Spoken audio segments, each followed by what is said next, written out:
101,3 Star FM Inspiration. Selamat siang Star Lovers. Selamat bergabung dalam podcast bersama BPJS Kesehatan Yogyakarta. Dan Star Lovers, kali ini masih bersama saya Widya Pradipta yang nemenin Star Lovers tentu aja siang hari ini sampai kurang lebih nanti sampai jam 3 sore gitu ya.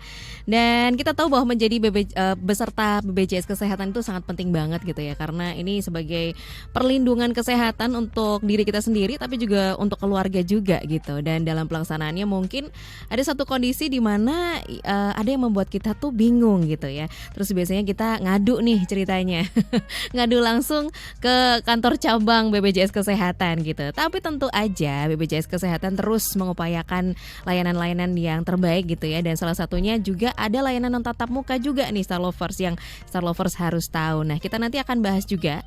Jadi ada layanan tatap muka, ada layanan non tatap muka juga. Kita akan bahas bersama dengan Kepala Bagian Mutu Layanan Kepesertaan BPJS Kesehatan Yogyakarta, Ibu Erna Diah Ekowati. Selamat siang Ibu Erna ya. Mau panggil Ibu Erna atau Ibu Diah atau Ibu Eko gitu enaknya? Erna aja gitu ya. Oke. Salam kenal ya Ibu Erna ya. Ya, selamat siang Mbak Widya dan juga Star Lovers. Oke. Bu Erna tadi udah disampaikan gitu ya bahwa di awal-awal kita tahu banget nih Bu Erna bahwa jadi peserta jaminan kesehatan apalagi BPJS Kesehatan itu kan penting banget ya Bu ya. Cuman kadang-kadang ada kondisi di mana kita juga bingung nih. Karena kadang mungkin pas lagi sakit kita baru pakai BPJS Kesehatan gitu ya Bu, dan harus konsultasi juga dulu gitu ya dengan petugas BPJS Kesehatan. Dan ternyata juga ada layanan non tatap muka sekarang ya Bu Erna ya. Tapi kita ke layanan tatap muka dulu ya Bu Erna ya. Sebenarnya layanan tatap muka di BPJS Kesehatan sendiri itu seperti apa sih Bu Erna? Baik, mungkin saya ceritakan dulu ya Mbak Widya dan juga Star Lovers bahwa kami BPJS Kesehatan itu merupakan amanah dari pemerintah untuk menyelenggarakan sebuah jaminan. Jaminan di mana harapan dari pemerintah agar seluruh rakyat Indonesia itu terlindungi terkait dengan jaminan kesehatan. Nah, BPJS Kesehatan dan jaminan kesehatan itu ada sejak 1 Januari 2014. Nah, seiring dengan sudah 1 dekade nih ya. Jadi 1 dekade ini kami salah satu tugas dari BPJS Kesehatan adalah menerima pendaftaran, kemudian memberikan layanan di saat peserta BPJS Kesehatan itu membutuhkan layanan. Betul. Termasuk kami juga membayarkan iurannya ataupun membayarkan kepada fasilitas kesehatan yang sudah melayani dengan baik peserta-peserta kami. Nah, perlu diketahui ya Star Lovers bahwa untuk wilayah DIY ini bahwa kepesertaan kami yang dimulai dari 1 Januari 2014 kemarin itu sudah 100% seluruhnya menjadi peserta JKN. Wah, nah, ini luar yang biasa patut nih. Kami apresiasi untuk pemerintah ya, itu juga dukungan dari pemerintah juga, pemerintah daerah, termasuk juga warga negara ini ya, warga wilayah DIY ini yang sudah taat terhadap aturan ya. Jadi itu kurang lebih itu 3,7 juta.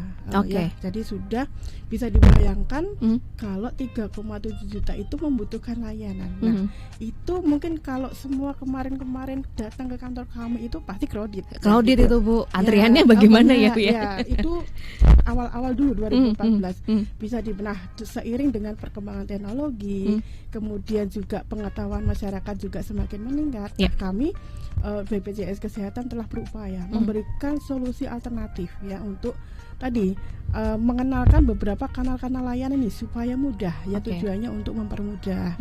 Di mana ada kanal layanan tatap muka tadi, di mana peserta JKN itu boleh datang ke kantor-kantor kami yang sifatnya kami tatap muka. Ada petugas BPJS Kesehatan dan juga pesertanya langsung. Nah, seperti itu. Dan juga kami ada lagi yang sekarang ini adalah layanan non tatap muka, di mana tanpa tatap muka dengan memanfaatkan sebuah teknologi tadi, misalnya ada HP, kemudian jaringan internet dan teknologi Zoom lah seperti itu ya. Jadi itulah alternatif kami yang kami sampaikan untuk mempermudah kepada peserta kami seperti itu.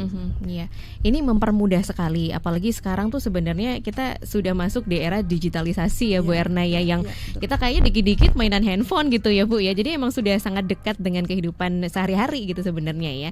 Nah, layanan tatap muka dan juga layanan non tatap muka itu sendiri. Nah, kalau untuk layanan tatap muka sendiri, ini berarti apakah masih tetap berlangsung? Karena kan sekarang ada non tatap muka nih, atau bagaimana Bu pergerakannya? Apa sekarang juga semakin berkurang karena peserta ini sekarang lebih memilih untuk non tatap muka nih karena lebih mudah? Ya, kalau tatap muka itu masih, ya, karena kami juga menyadari bahwa tidak semuanya peserta JKN itu katakanlah mulai dengan jajet gitu ya. Betul. Informasi masih ada usia-usia yang lansia, mungkin yang belum mempunyai teknologi HP misalnya, kami tetap masih membuka. Nah, layan kami itu tatap muka ini ada di kantor-kantor kami. Kami setiap kabupaten ada kantor kami di kota Jogja sendiri, kemudian di Bantul, kemudian di Gunung Kidul. Nah, seperti itu. Nah, untuk layanan tatap muka itu tetap masih ada ya, masih penuh. Masih penuh juga lumayan ya, rata-rata per hari kalau kami di mana kota kantor kami, kantor cabang sendiri itu kurang lebih ya masih 90-an sampai 100-an. Setiap harinya ya Bu Erni? Oke. Jadi memang masih banyak ya Bu ya. Nggak bisa menutup mata bahwa masih banyak juga yang memerlukan layanan tatap muka begitu Bu. Nah, oke, kalau layanan tatap muka apakah hanya sekarang itu di kantor cabang aja atau mungkin ada yang keliling gitu Bu? Karena kan pernah tuh ada yang keliling gitu ya. Nah, tatap muka ini selain di kantor kami, itu juga ada tadi mobile clinic tadi. Nah, mobile clinic ini kami kerjasama dengan suatu instansi ya, misalnya kami kerjasama dengan pemerintah, kelurahan maupun Kapanewon untuk menjadwalkan. Nah, kami seminggu sebelumnya biasanya membuat jadwal nih, jadwal tempatnya di mana hari pertama, kedua sampai 1 minggu ini. Nah, kami informasikan kembali ke seluruh Kapanewon, kemudian ke kelurahan itu, untuk disampaikan ya, supaya kalau misalnya ada yang ingin ngurus ke kantor tidak jadi, karena di sana sudah ada yang dekat dengan rumahnya. Harapan kami itu juga tadi ya, ingin mendekatkan. Jadi tujuan kami itu ingin mendekatkan, istilahnya jemput bola. Kalau ada yang di sana banyak, ya kami jemput seperti itu. Kemudian ada juga di mall pelayanan publik. Nah, mall pelayanan publik itu konsepnya adalah kita satu pintu pengurusan. Nah, ini yang sebagai penyelenggara utamanya adalah pemerintah daerah. Nah, pemerintah daerah ini kerjasama dengan satker, baik vertikal maupun satker milik Pemda masing-masing. Nah, kami biasanya kerjasama di sana. Nah, di sana semua layanan ada semuanya. Betul. Kami BPJS Kesehatan juga di sana seperti itu. Nah, ada lagi nih, yang satunya adalah untuk mendekatkan kalau ada peserta JKN yang sakit misalnya, ada keluhan itu ya. Nah, kami juga ada di sana. Jadi namanya BPJS 1 itu. Ya, sekilas ya, BPJS 1 itu singkatan dari BPJS yang membantu di rumah sakit. Nah, manakala ada pasien BPJS Kesehatan ternyata mengalami kendala nih. Nah, saya kok di rumah sakit X kok ternyata saya suruh IRB. Nah, kami hadir di sana untuk menyampaikan penjelasan. Tujuan kami untuk melakukan klarifikasi kepada pihak fasilitas kesehatan. Oke, jadi banyak ya Bu ya. Tatap muka aja udah banyak ya Bu. Ada kantor cabang, ada MPP, ada yang keliling, kemudian ada BPJS 1 juga yang penjangkau, memperdekat gitu ya, mendekatkan gitu istilahnya ya. Oke, kemudian layanan yang non tatap muka sendiri Ibu, karena non tatap muka nih sepertinya kita lewat HP aja udah bisa ya Bu ya. Apakah ini semua layanan bisa dipenuhi, misalnya tentang berkas yang kurang, layanan kemudian pindah vaskes misalnya, terus juga aduan, apakah semuanya bisa dilayani lewat HP itu Bu? Ya, kalau non tatap muka inilah keunggulan ya. Kalau menurut kami keunggulan, di mana intinya itu yang bagi yang sudah punya HP misalnya, tidak perlu datang lagi ke kantor kami, lebih efisien, hemat. Nah, contohnya ya, salah satunya untuk yang non tatap muka ini, andalan kami itu mobile JKN. Nah, mobile JKN itu cukup dengan satu genggaman itu semua ada. Betul. Mau milih keluhan juga ada, mau mendaftar yang baru juga ada, mau perubahan data juga bisa. Jadi semua ada di sana. Dengan Insa Mobile JKN, kami memberikan fasilitas itu. Seperti itu. Kemudian ada lagi yang kalau tidak support misalnya ya, tidak bisa untuk install mobile JKN misalnya, kami juga memfasilitasi melalui WhatsApp. Nah, kalau WhatsApp ini mulai dari SD sampai kuliah ya, sampai ibu rumah tangga pun juga bisa untuk WA-WA gitu. Nah, kami memfasilitasi juga di nomor 0811816516. Di sana cukup nanti di nomor itu tinggal di-chat, kemudian nanti ada pilihan-pilihannya. Nah, seperti itu. Ya, jadi ada panduannya ya, Bu Ada seperti itu. Kemudian ada juga di care center memanfaatkan HP juga. Nanti tinggal telepon di 165. Ada juga di website. Kalau memang ada laptop misalnya gitu, atau di HP juga bisa. Siap. Jadi layanan non tatap muka ini ada banyak, tapi memang andalannya adalah mobile JKN. Jadi untuk Star Lovers yang mungkin belum mengunduh gitu ya, ada di Google Play Store, ada di App Store juga ya Bu Erna ya. Ini mempermudah karena banyak fitur-fitur di sana terkait dengan mungkin layanan dari mulai Vaskes, kemudian perubahan data dan sebagainya, Bu. Pokoknya semua ada di situ ya, Bu ya. Semua ada pokoknya. Semua ada di situ sebenarnya. Jadi yang belum download aplikasinya buruan aja download. Tapi juga masih membuka untuk layanan SMS tadi ya, Bu ya. Namanya adalah Pandawa ya, Bu Erna ya. WA, WhatsApp ya, Pandawa ya, Bu ya. Pandawa. Oke, gitu. Jadi ada Pandawa, kemudian ada call center di 165. Nanti tinggal menghubungi aja, karena kadang juga lebih memilih untuk call center ya, Bu. Meskipun harus mengeluarkan pulsa cukup banyak nih sebenarnya kalau call center ya, Bu ya. Kalau call center ini sebenarnya juga nggak juga. Nggak juga. Ini, kalau call center itu 165 itu kebetulan kantornya juga ada di Jogja. Oh gitu. Iya, jadi kalau punya telepon di rumah cukup menggunakan kode lokal saja. Iya, seperti itu. Oke, nah itu tadi tentang beberapa layanan yang disediakan gitu ya. Mau pilih tatap muka monggo, layanan non tatap muka juga monggo. Tapi lebih baik sebenarnya non tatap muka aja ya, Bu ya, karena simpel ya, Bu. Kalau menurut kami simpel, termasuk berkas hanya cukup difoto, diupload, selesai. Sebenarnya gitu ya, sesimpel itu sebenarnya. Jadi silahkan aja. Yang paling penting tuh download aplikasi mobile JKN dulu ya. Oke, gitu. Jadi silahkan aja Star Lovers gitu ya, karena itu penting banget sih gitu ya. Kita bisa cek juga keaktifan kita di situ ya, Bu Erna ya. Dan semua riwayat kesehatan kita ada di situ semua ya. Oke. Jadi silahkan yang belum punya buruan aja download aplikasi mobile JKN gitu. Nah, terkait dengan yang namanya kepesertaan di program JKN juga gitu yang dikelola BPJS Kesehatan, mungkin masih banyak juga yang belum paham nih, Bu ya, gitu ya. Sebenarnya ada berapa sih, Bu, kepesertaan itu di JKN ini?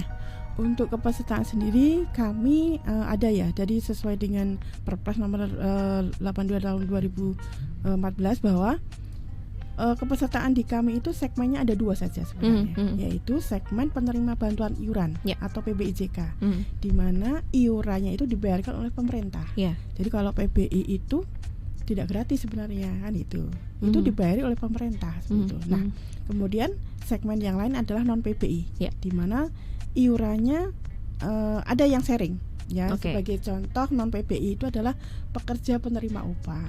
Ya, jadi di sana ada pemberi kerjanya dan ada pekerjanya. Contohnya ASN. Kemudian pegawai swasta seperti itu. Nah, ada lagi non PBI itu adalah PBPU. Pekerja bukan penerima upah. Dia yang sektor mandiri. Dia tidak bekerja, juga tidak dibiayai oleh pemerintah, tapi usaha sendiri gitu ya. Nah, dia membayar sendiri, termasuk yang bukan pekerja juga ada di sana. Bukan pekerja itu pensiunan, ya, dia tidak bekerja tapi dibiayai oleh pemerintah, seperti itu ada juga. Nah, itu. Oke, jadi sebenarnya dibagi dalam 2 kelompok besar, PBI dan non PBI gitu ya. Nah, kalau yang PBI ini kasus yang selama ini ada gitu ya, Bu ya, yang Widya dengar gitu ya, karena kadang tidak sering mengecek gitu loh, Bu ya. Jadi kadang-kadang saya tuh tiba-tiba terdaftar di PBI, terus tiba-tiba nggak aktif lagi kepesertaannya. Itu apa yang terjadi sih, Bu Erna? Ya, kalau PBI itu merupakan suatu pendataan ya. Jadi dasar dari kenapa bisa masuk PBI dasarnya adalah suatu pendataan oleh pemerintah bahwa ada ini ya kriteria-kriteria yang mana nanti bisa masuk PBI. Nah, contohnya untuk PBI ini adalah yang tidak mampu. Nah, tidak mampu itu biasanya kenapa nonaktif? Yang pertama, mungkin sudah mampu bekerja. Nah, bekerja ataupun anggota keluarganya juga sudah bekerja juga ada. Dan juga datanya yang tidak valid juga. Misalnya NIK-nya tidak sesuai dengan KTP, nama, tanggal lahir dan seterusnya. Intinya kalau yang PBI itu adalah tadi dasarnya adalah pendataan dari pemerintah. Seperti itu. Non aktif. Nah, kami menghimbau yang untuk peserta PBI ini untuk selalu mengecek setiap bulannya minimal. Itu tadi alternatifnya melalui mobile JKN ataupun melalui WhatsApp tadi, seperti itu Pandawa tadi. Jadi ada pertanyaan juga sebelum talk show ini berlangsung gitu ya Bu ya. Saya tuh PBI, tiba-tiba PBI, terus tiba-tiba nggak aktif. Nah ini sebenarnya apa yang terjadi? Jadi memang itu dasarnya dari data pemerintah ya Bu ya. Jadi memang dari BPJS sendiri juga tidak punya ini ya Bu ya, tidak punya kendali atau tidak punya tanggung jawab di situ juga gitu ya. Jadi kalau, semua data by pemerintah gitu. Kalau BPJS Kesehatan itu sifatnya menerima. Tadi salah satu dari tugas kami adalah menerima pendaftaran. Di mana kalau PBI itu PBIJK tadi kami menerima pendaftaran dari Kemenkes, Kementerian Kesehatan, kemudian Kementerian Sosial. Seperti itu. Nah tadi contohnya yang tidak aktif tadi, kalau ingin menanyakan aktif atau ternyata tiba-tiba non aktif, itu bisa dikembalikan ke pemerintah daerah masing-masing. Sebagai contoh mulai dari RT, RW dan dinas sosial. Itu. Nanti bisa ditanyakan nanti di sana di Kementerian Sosial ya ataupun di dinas sosial akan kelihatan kenapa dinonaktifkan seperti itu. Gitu. Jadi memang itu bukan ranahnya BPJS ya Bu ya. Ini memperjelas gitu. Jadi silakan aja mungkin bisa ke kelurahan ya Bu ya. Karena memang yang punya ranah di situ gitu. Kemudian untuk layanan tatap muka sendiri Bu, kalau di kantor BPJS Kesehatan Yogyakarta kan ini juga membawahi Wonosari ya Bu ya. Iya, karena kalau di Wonosari sendiri itu seperti apa Bu layanannya itu sendiri untuk tatap muka? Apakah juga sama, ada MPP, kemudian ada juga BPJS yang keliling itu tadi, terus juga BPJS 1 tadi Bu? Nah, kalau layanan tatap muka ya di Kabupaten Wonosari itu selain kantor BPJS Kesehatan juga ada di sana. Nah di sana juga ada MPP, pelayanan publik juga ada. Nah namun kalau yang di MPP itu pelayanan publik itu tidak setiap hari, hanya setiap hari Jumat saja. Kemudian kalau yang di kantor BPJS Kesehatan di sana setiap hari bukanya. Itu lokasinya di jalan Yudo Diningrat yang di Sri Raman, Sri Raman di Wonosari di sana. Seperti itu. Dan itu ini sama ya? Semuanya ya. Kalau di tatap muka itu layanan apa saja sih jenis-jenisnya ya bisa dilayani sama semuanya. Dari kami mulai dari layanan non tatap muka maupun tatap muka adalah sama. Yaitu layanan administrasi, pengaduan dan informasi seperti itu.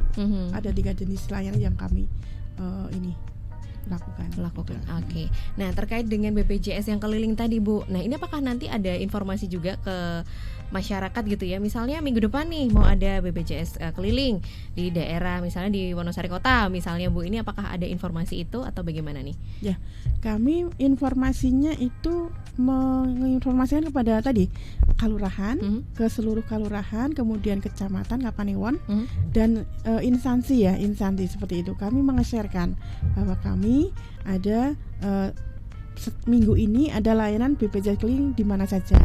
Harapannya nanti setiap kelurahan ataupun Kapanewon tadi menginformasikan juga ke masing-masing warganya. Jadi seperti itu. Selama ini yang sudah berjalan Bu, apakah juga cukup lumayan banyak nih tanggapan dari masyarakat nih terkait dengan BPJS keliling ini Bu? Lumayan. Jadi ini kalau khususnya di daerah terpencil ya. Jadi di sana itu kalau sudah ada informasi itu pasti berbondong minimal itu sampai 40 peserta. Wow, lumayan. Ya, seperti itu. Yang paling banyak yang di ini apa Bu? Yang paling banyak mereka datang itu karena apakah perubahan vaskes atau mungkin mendaftarkan baru atau bagaimana Bu? Ya, kebanyakan itu perubahan data. Tadi seperti diketahui ya kalau mobilitas warga itu kan kadang ada yang pindah, kemudian ada yang meninggal, kemudian ada yang melahirkan, mendaftarkan. Nah itu kami layani semua. Di sana rata-rata layanan administrasi seperti itu. Jadi untuk perubahan data ini diperlukan juga administrasinya ya Bu ya. Berkas-berkas apa sih Bu yang perlu disiapkan gitu ya untuk masyarakat nih? Misalnya perubahan atau pendaftaran nih, ada kelahiran gitu. Apa yang perlu disiapkan? Kalau misalnya perubahan data gitu ya, itu minimal ya yang wajib itu adalah KTP dan KK. KTP dan ya, KK. Apalagi kalau ada kelahiran gitu ya kan harus ada KTP dan akte ya, akte betul. Dan kemudian KK, kartu keluarga. Oke, jadi pastikan juga bayi ini sudah masuk dalam akte dan juga KK gitu ya Bu ya, untuk mempermudah nanti berkas-berkasnya gitu ya, untuk penambahan data ya Bu ya. Penambahan data ataupun perubahan. Biasanya kalau ada menambah anak, otomatis kakaknya kan berubah ya. Betul. Itu nanti akan kami perbaiki semuanya seperti itu. Oke, siap. Ya, Star Lover silahkan aja bergabung gitu ya bersama kami. Tidak terbatas hanya untuk teman-teman di Wonosari juga gitu ya. Karena memang BPJS Kesehatan Yogyakarta ini membawahi Wonosari juga. Tapi misalnya kalau Star Lover juga mempunyai keresahan gitu ya terkait dengan BPJS Kesehatan, bisa sampaikan pertanyaannya di 0818621013 atau di Instagram kami @sarjogjafm. Kita akan balik setelah lagu ini. Star Lovers masih di podcast bersama BPJS Kesehatan Yogyakarta. Saya Widya juga masih bersama dengan Ibu Erna Diah Ekowati, Kepala Bagian Mutu Layanan Kepesertaan BPJS Kesehatan Yogyakarta. Terima kasih juga yang sudah menyapa maupun menyampaikan pertanyaan gitu ya. Ada Mas Hendri Setiawan juga, ini Bu Erna, mungkin bisa disapa dulu ya. Selamat siang Mas Hendri, teman kami sesama pelaju. Oh, teman dulu pelaju gitu ya Bu Erna ya. Ketemu di sini ya Bu, ketemu di udara di sini. Oke. Terus juga ada pertanyaan yang masuk di Instagram juga @sarjogjafm. Terus juga ada @eka Laya Irfan nih. Kalau ada komplain terkait layanan rumah sakit nih, berapa lama ya Bu ya komplain itu akan di follow up? Ya, kalau komplain ya, ada keluhan misalnya di rumah sakit, kami harapkan ya seluruh Star Lover ya ataupun peserta BPJS Kesehatan jika ini segera informasikan kepada kami. Itu salah satunya melalui tadi BPJS 1 tadi.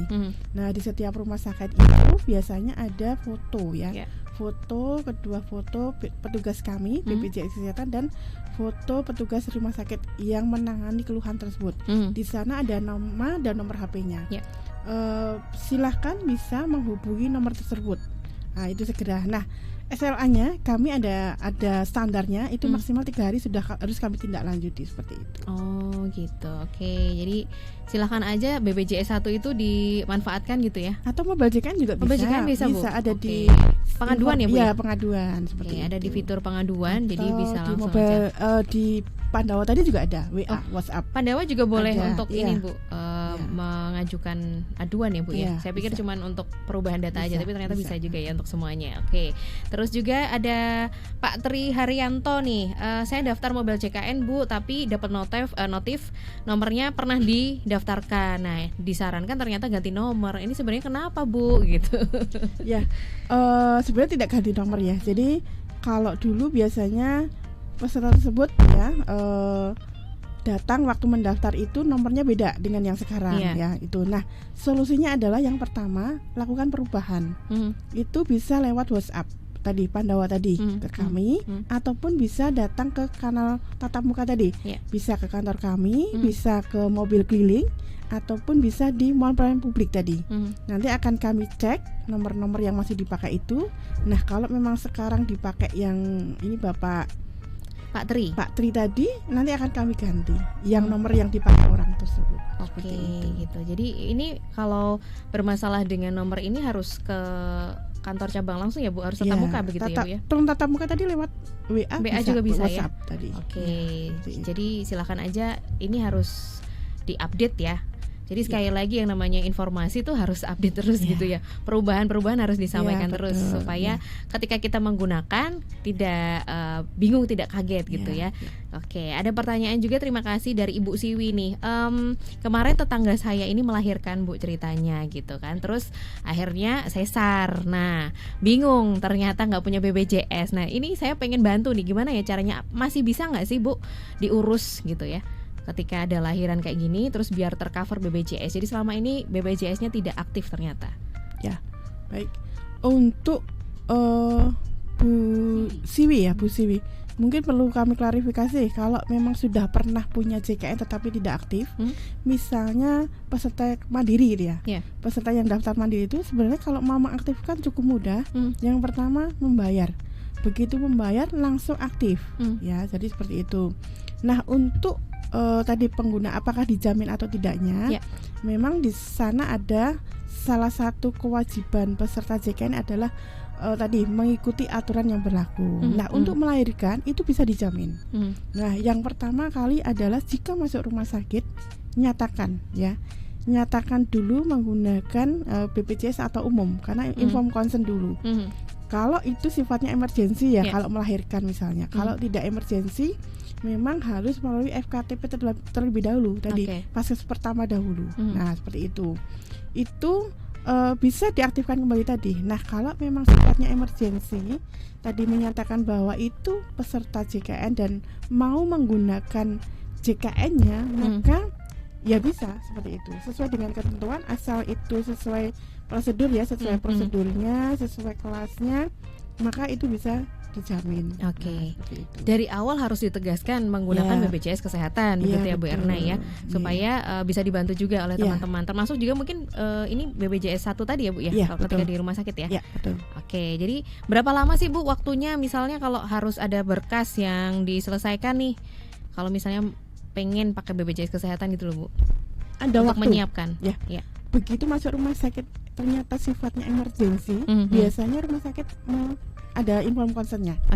Pakai umum atau JKN. Nah, kalau mau pakai JKN ada waktu 3x24 jam untuk mengurus. Jadi seperti itu. Kalau misalnya tadi belum membayar, ingin aktif, tinggal bayar langsung aktif saat itu juga. Nah, kemudian kalau ada yang tadi misalnya dulunya anak misalnya dulunya pernah PBI tadi. Nah, kemudian ternyata dinonaktifkan, kemudian ingin mengaktifkan kembali, maka tadi alurnya melalui pemerintah daerah tadi. Nah, di sana kebetulan kalau yang PBI itu karena wilayah DIY ini sudah UHC ya, jadi seluruhnya sudah terdaftar walaupun ini ada yang nonaktif, maka nanti Pemdanya akan mengaktifkan seperti itu. Berarti memang ada kesempatan untuk mengurus 3 kali 24 jam ya Bu ya, untuk mengurus semua berkas-berkas yang diperlukan gitu ya. Jadi kalau dari PBI non aktif kemudian mandiri berarti itu daftar baru ya Bu ya? Kalau sudah pernah PBI kemudian ingin mandiri, itu tidak daftar baru ya, registrasi jadi memindahkan, merubah jenis kepesertaannya yang dari PBI tadi menjadi mandiri. Nah, dengan konsekuensi kalau itu memang saat itu dengan diaktifkan, maka membayar iurannya adalah sejak pernah dinonaktifkan tadi. Misalnya 3 bulan yang lalu nonaktif, maka membayarnya tadi saat ini sampai 3 bulan yang lalu membayar seperti itu. Siap ya, itu ya sudah jelas ya Bu Siwi, yang mungkin bisa disampaikan nih ke yang bersangkutan gitu ya. Terima kasih juga untuk Disa nih. Apakah layanan non tatap muka ini udah benar-benar siap Bu? Kendala apa yang dihadapi? Biasanya kan justru ujung-ujungnya malah nggak bisa diakses dengan berbagai kendala gitu. Monggo Bu tanggapannya. Ya, terima kasih. Justru saat ini kebanyakan sudah mulai beralih ke non tatap muka. Ya, dimana sekarang ini ya, antara yang datang ke kantor kami dengan tadi yang menggunakan mobile JKN, kemudian Pandawa malah 2 kali lipatnya, 3 kali lipatnya. Banyak menggunakan non tatap muka. Nah, ini sudah bisa diakses. Ya, contohnya tadi menaik kelas rawat yang tadinya mau mendaftar tadinya daftar kelas 2 ingin menjadi kelas 1, itu cukup mudah dengan menggunakan mobile JKN. Nanti di menu perubahan data tinggal klik saja, nanti kelas rawatnya kelas 1. Nah, nanti bulan depan baru berlaku mulai kelas 1-nya. Termasuk pindah vaskes cukup klik saja menu perubahan data, pindah vaskes, maka bulan depan sudah berubah ke vaskes yang baru. Jadi cukup mudah kalau mereka. Yes, cukup mudah ya. Widya juga pernah nih soalnya mengalami gitu ya, pindah vaskes mudah, dan itu bulan depannya di tanggal 1-nya sudah bisa digunakan gitu ya Bu Erna ya. Oke. Terus juga terima kasih yang ada di Bantul. Ini ada Pak Wikan gitu ya. Kalau ganti vaskes lewat aplikasi, apakah harus yang dekat rumah nih? Mau ganti yang dekat kantor bisa nggak sih Bu Erna?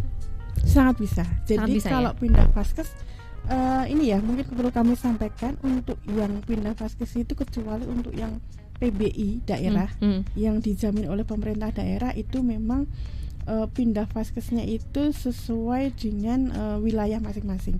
Tidak bisa misalnya Bantul tadi pindah ke kota, pilih vaskesnya yang kota, itu tidak bisa karena sesuai dengan perjanjian kami dengan pemerintah daerah seperti itu. Nah, kecuali yang tadi selain PBI yang daerah itu bisa pindah dengan misalnya rumahnya di Bantul, kerjanya di kota misalnya, itu boleh, bisa seperti itu. Dan itu kami harapkan adalah jika itu nanti membutuhkan layanan adalah yang terdekat, yang mudah diakses. Jangan sampai pindah dekat kantor tapi banyakkan nanti katakanlah di Bantul gitu ya.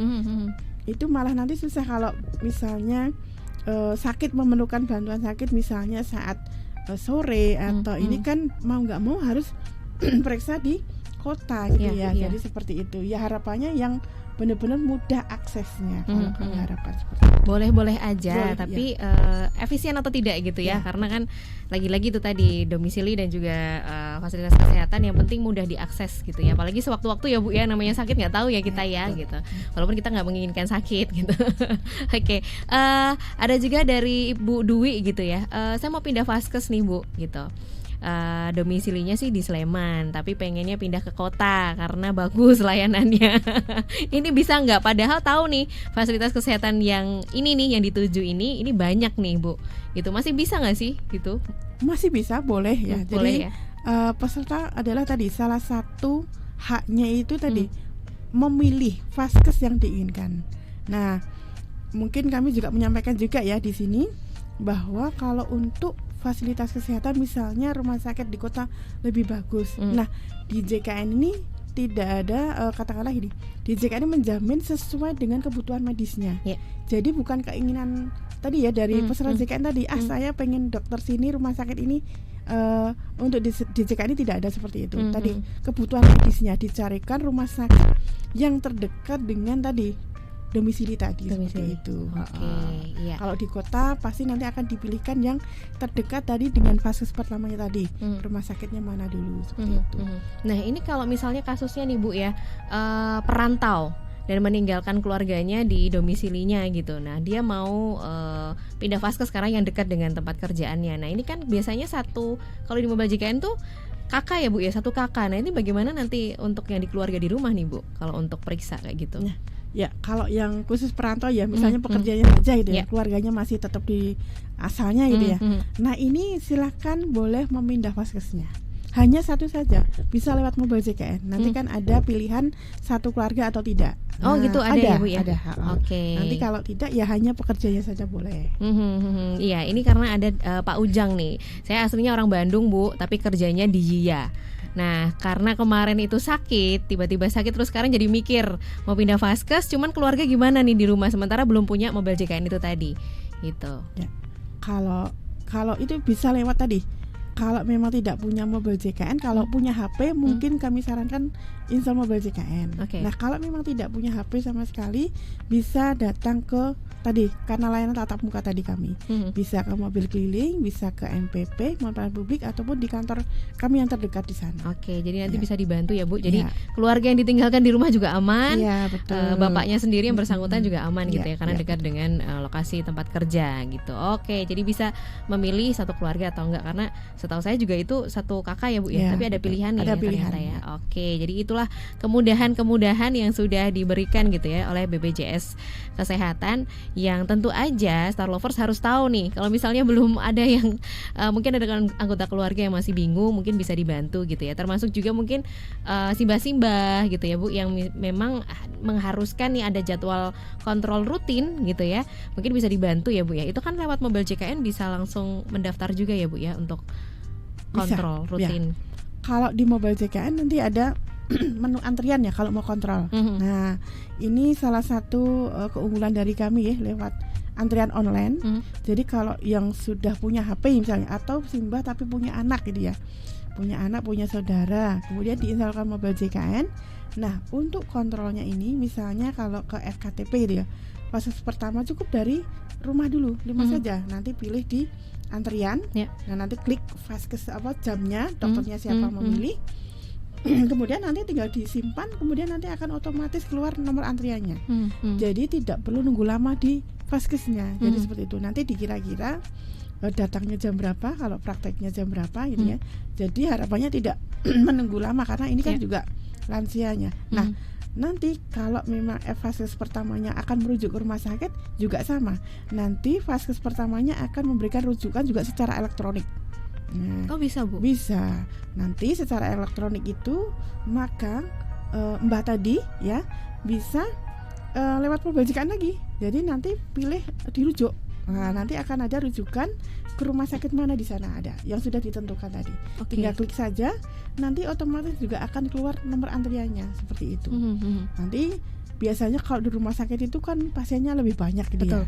Lebih banyak dan mungkin penyakitnya sudah tadi apalagi sudah kontrol rutin gitu ya. Nah, tidak perlu nunggu lama lagi di sana seperti itu. Oke, saya baru tahu juga ada rujukan online ya Bu ya. Apakah ini bisa diakses oleh semua fasilitas kesehatan tingkat 1 nih Bu? Atau hanya di kota aja misalnya gitu ya? Atau seluruh Indonesia bisa? Bisa. Oke, itu aksesnya berarti menggunakan Mobile JKN tadi ya? Iya, betul. Jadi kalau sebenarnya gini, fase pertama tadi ya memang pesertanya berobatnya yang dipilih tadi ya. Misalnya di klinik X atau puskesmas X gitu ya. Silakan di sana dulu, baru nanti kalau tidak bisa ditangani oleh vaskes pertama tadi, maka akan diberikan rujukan tadi seperti itu. Oke, jadi ini memang benar-benar membantu sekali ya gitu ya. Apalagi yang memang punya jadwal rutin untuk kontrol ketemu dengan dokter gitu ya. Pernah mengalami trouble nih Bu di Mobile JKN. Jadi harusnya kontrol nih jadwal rutin, tapi ternyata di situsnya itu tidak ada jadwal dokternya. Ini kenapa Bu? Apakah dari BPJS-nya atau mungkin dari rumah sakitnya nih? Ya, kalau kontrol biasanya kan di FKTP itu ada ya sudah ada pilihannya. Pilihan dokternya jam berapa gitu ya Bu ya. Nah, kalau memang tidak ada biasanya mungkin rumah sakitnya tidak pas praktek gitu ya. Jadi seperti itu. Mungkin ada alternatif lain dokter selain yang dipilih biasanya seperti itu. Atau bisa merubah jadwal kembali seperti itu. Oke, jadi memang dicek dulu, siapa tahu juga dari dokter ya Bu. Kalau misalnya ada keluhan semacam itu Bu, saya ada jadwal rutin tapi ternyata di Mobile JKN jadwal dokternya nggak ada nih. Ini bisa ke BPJS 1 atau bagaimana Bu? Kalau mengadukan? Kalau seperti itu bisa langsung datang saja. Kalau sudah dipastikan sudah mempunyai rujukan, ya kan? Rujukan nanti bisa datang langsung ke rumah sakit. Nah, nanti di sana oleh petugas rumah sakit akan dipandu seperti itu.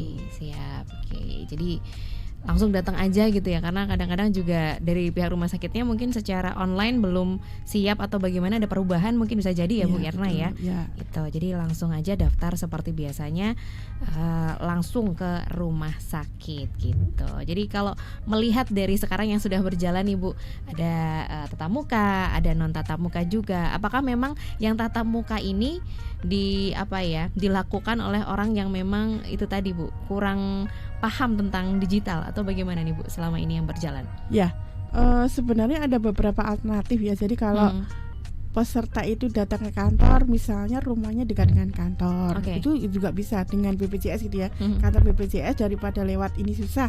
Biasanya warga peserta JKN itu ada yang malah senangnya tatap muka.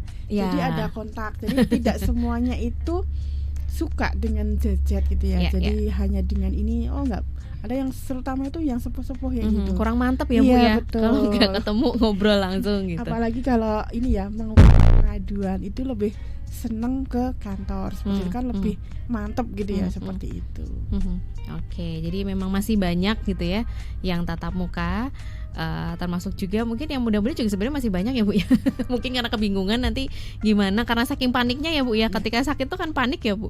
Sakit terus ternyata harus pengen pakai BPJS kesehatan perusahaan, pengen bisa akses, tapi banyak trouble. Nah itu kan biasanya langsung panik, udahlah langsung datang aja ke kantor gitu ya Bu ya. Memang kebanyakan seperti itu. Biasanya itu ya memang saat itu masuk rumah sakit, tidak tahu bagaimana cara menggunakannya, kemudian cara mengurusnya bagaimana, apalagi kalau statusnya non aktif ya biasanya. Nah itu pasti diburu-buru. Apalagi kemudian rumah sakit juga sama ya, biasanya Pak paling lambat, Bapak Ibu paling lambat tanggal sekian gitu ya, hari ini misalnya. Nah maka peserta biasanya datang langsung ke kantor kami seperti itu. Oke. Kalau misalnya nih Bu, dalam masa dimana ternyata nih ketika sakit sudah di rumah sakit, BPJS-nya tidak aktif karena ada tunggakan nih Bu. Nah ini berarti tunggakannya harus dilunasi dulu begitu ya Bu ya, baru bisa aktif lagi digunakan ya Bu ya? Ya. Waduh, kalau tunggakannya banyak gimana Bu? Karena ya mungkin karena ini ya, kadang mungkin biasanya ya daftarnya itu mungkin sebulan itu nggak terasa sebenarnya, masih sedikit, misalnya hanya 35.000 kelas 3 itu masih sedikit, lama-lama menjadi bukit, akhirnya berat gitu. Ya kalau sudah masuk rumah sakit memang konsekuensinya harus membayar. Kalau yang mandiri yang mandiri itu membayar itu langsung aktif seperti itu. Oke, jadi memang kewajibannya harus dilakukan gitu ya, termasuk juga untuk Anda yang mandiri ini karena harus membayar sendiri ya, kecuali kalau yang bekerja gitu kan dibayarkan oleh perusahaan. Tapi pernah ada kasus tertentu nggak sih Bu, misalnya ini juga lagi mau dipakai tapi ternyata sama perusahaan malah tidak dibayarkan nih Bu. Nah ini apa yang harus dilakukan ya Bu, kalau misalnya saya mau pakai BPJS Kesehatan tapi ternyata ada tunggakan dari tempat kerja nih, bukan kita loh ya, tapi dari tempat kerja. Ya, biasanya sih mungkin jarang terjadi ya.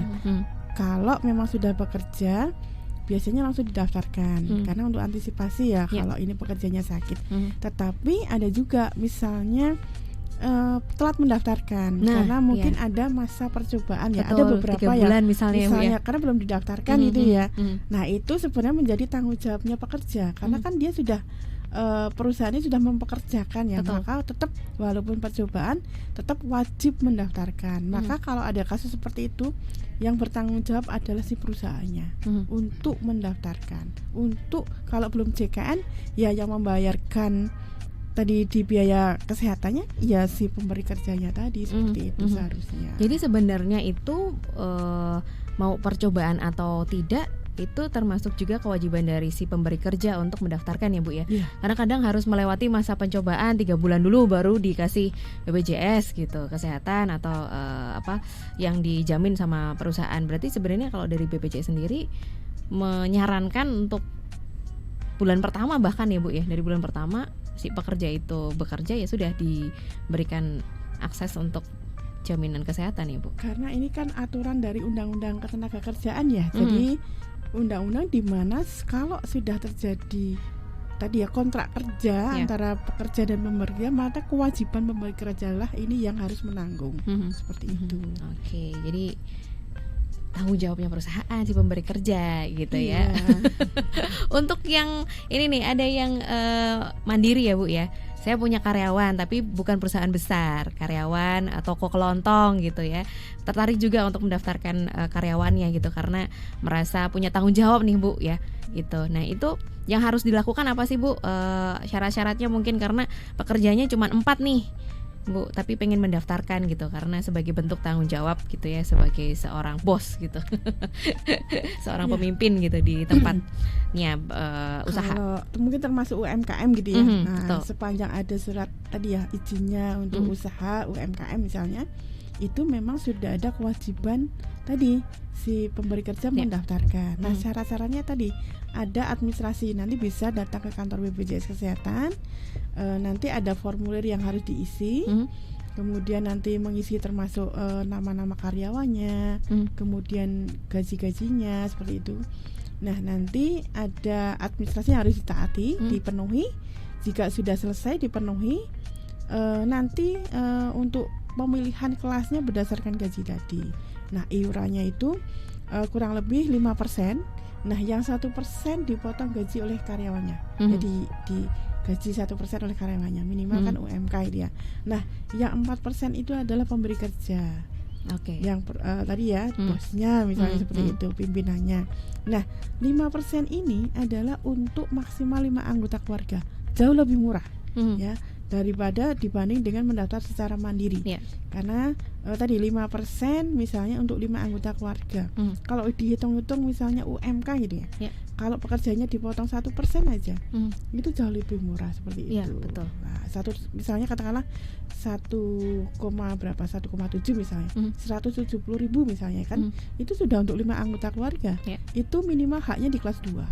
Sementara kalau mendaftar mandiri di kelas 2 itu 100.000 per jiwa per bulan, berarti maksimal kalikan 5 sudah misalnya 500 ya. Iya.